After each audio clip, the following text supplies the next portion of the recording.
इसलिए कुरान कहता है कुल या अहलल किताबी तालौ इला कलिमतिन सवाइम बैनना व बैनकुम। ऐ मोहम्मद सल्लल्लाहु अलैहि वसल्लम, आप दुनिया वालों में ऐलान कर दीजिए, आप दुनिया के लोगों में अनाउंसमेंट कर दीजिए, जिन लोगों को हमने किताबें दी हैं, तौरात दी, जबूर दी, इंजील दी, आप उन अहले किताब को कह दीजिए जिनकी तरफ हमारा पैगाम गया, हमने जिनके ऊपर आसमानी किताबें नाजिल की हैं, उन अहले किताब को मुखातब करके कहा, ऐ नबी, उनको उनके अंदर आप ऐलान कर दीजिए, उनको मुतला कर दीजिए, बाखबर कर दीजिए, उनको हमारी तरफ से ये मैसेज दे दीजिए, या अहलल किताब, आए अहले किताब, आए यहूदियों, आए ईसाइयों, आए वो लोगों जिनको किताबें दी गई, तौरात वालों, जबूर वालों, इंजील वालों, तालौ इला कलिमतिन सवाइम बैनना व बैनकुम, आओ हम और तुम एक ऐसे कलमे की तरफ मुत्तफिक हो जाएं, आओ एक ऐसे कलमे की तरफ जो तुम्हारा भी और हमारा भी है, जो हमारे और तुम्हारे दरमियान बराबर है, वो कलमा तुम भी पढ़ते हो और उस कलमे के कायल हम भी हैं। आए अहले किताब, जब हमारा और तुम्हारा कलमा एक है तो हमारे और तुम्हारे दीन अलग अलग कैसे हो गए हैं? हमारा और तुम्हारा कलमा ये है, अल्लाह नाबुदा इल्लल्लाह, हम अल्लाह के अलावा किसी और की इबादत नहीं करेंगे, हम अल्लाह के अलावा किसी और की पूजा नहीं करेंगे। ऐ तौरात वालों, यही तुम भी मानते हो, ऐ इंजील वालों, यही बात का इकरार तुम भी करते हो, ऐ जबूर वालों, तुम भी इसी बात के कायल हो। तो जाहिर है जब हमारी और तुम्हारी बुनियाद एक है, जब हमारा और तुम्हारा कलमा एक है, जब एक अल्लाह की इबादत के तुम भी कायल हो, तो आओ एक ऐसे कलमे की तरफ जो हमारे और तुम्हारे दरमियान बराबर है, आओ हम सब उस कलमे पर इकट्ठे हो जाएं, हम उस कलमे पर जमा हो जाएं। इसीलिए दुनिया में जितने भी पैगंबर आए, जितने भी नबी आए, उन तमाम नबियों का कलमा एक रहा।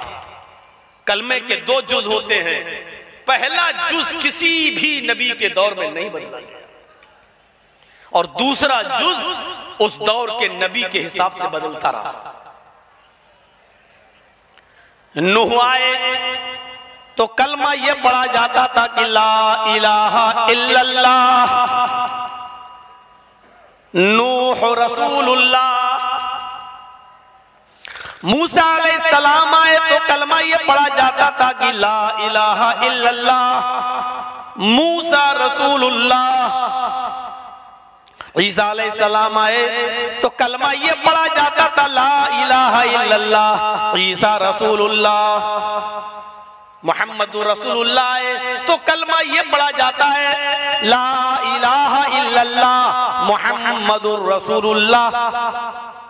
आप देख लीजिए, कलमे का पहला जुज कहीं नहीं बदला, यानी नूह की वही दावत, इब्राहिम की भी वही दावत, मूसा की भी वही दावत, ईसा की भी वही दावत, और जब सबकी वही दावत है तो मोहम्मद रसूलुल्लाह भी उसी दावत को आगे लेकर चले।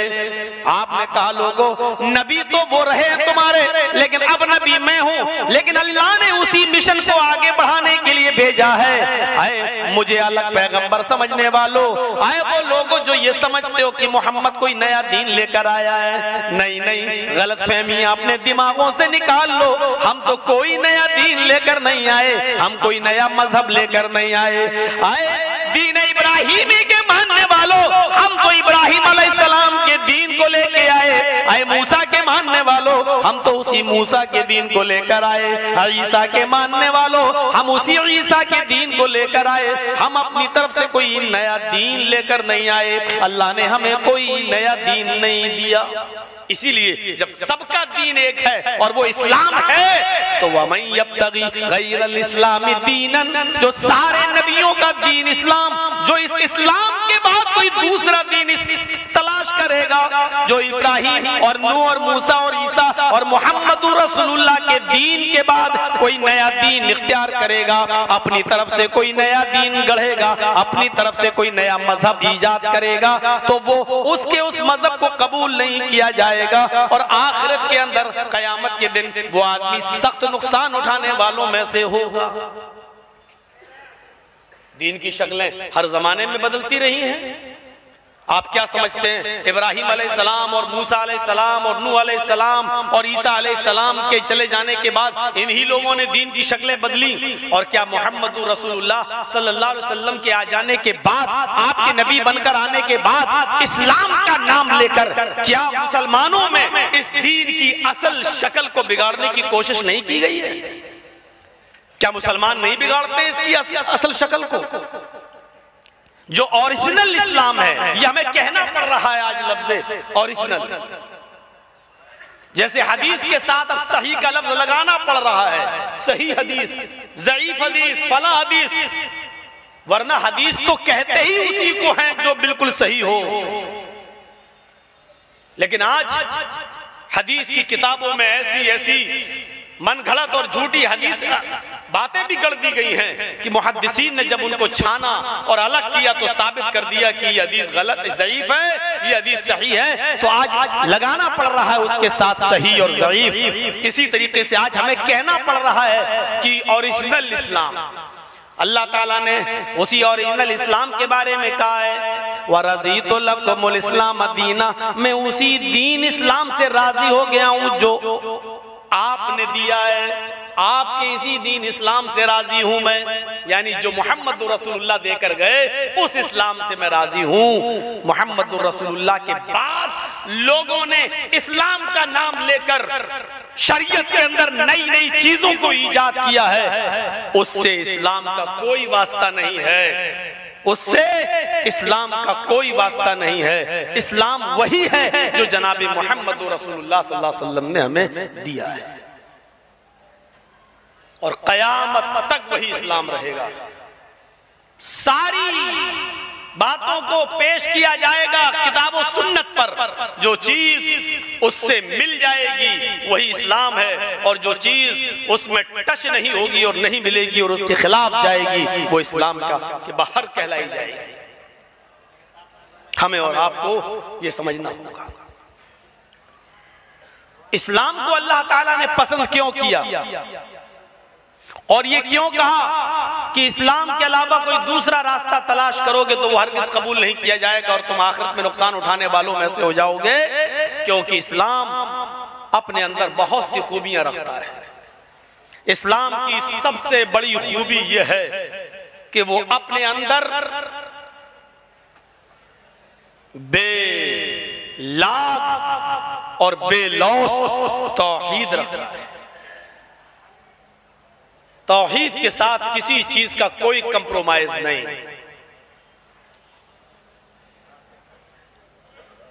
इतनी जबरदस्त तौहीद।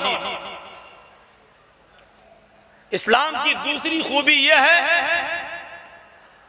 कि वो रिसालत का सही मतलब बतलाता है। दीन रिसालत है। रसूल कौन होते हैं, रसूल की हैसियत क्या है। बहुत से लोगों ने रसूल की हैसियत को बिगाड़ के रख दिया है और अवतार का दर्जा दे दिया है, और अवतार का माना यह किया जाने लगा है कि अल्लाह ही मनुष्य का रूप धारण करके इस दुनिया में आता है और उस जमाने के हालात के मुताबिक धर्म का प्रचार करता है और फिर वापस चला जाता है। इस तरीके की खुराफातें पैदा की गई हैं, जबकि अवतार का माना ये नहीं, अल्लाह का आसमान से जमीन पर आना ये मतलब नहीं होता है। अवतार का मतलब होता है अवतरित। अवतार का मतलब होता है जिसको उतारा जाए। अवतार का माना होता है जिसको भेजा जाए, यानी भेजने वाला कोई और है और जिसको भेजा जा रहा है वो कोई और है। अवतार का माना ईश्वरत्व का मनुष्यत्व में परिणित होना नहीं है, जैसा कि आजकल के शंकराचार्य लोग ये तर्जमा करते हैं कि अवतार का माना ईश्वरत्व का मनुष्यत्व में परिणत होना, यानी अल्लाह ही का मनुष्य और इंसान की शक्ल में जमीन पर आना, ये माना नहीं है। अवतार का माना ये है कि अल्लाह का अपने बंदों में से किसी मखसूस बंदे को रसूल बनाकर, दूत बनाकर, कासिद बनाकर, पैगंबर बनाकर इस दुनिया में भेजना, और उसका काम मात्र, उसका काम सिर्फ केवल इतना है कि वो अल्लाह के अहकाम को दुनिया वालों के सामने और अल्लाह के बंदों के सामने और अपनी कौम के सामने पेश कर देता है। इससे ज्यादा कुछ नहीं, इससे ज्यादा और कुछ नहीं। जबकि वो खुद रसूल इस दुनिया में आता है तो वो अल्लाह का मोहताज होता है। इसीलिए कुरान पढ़िए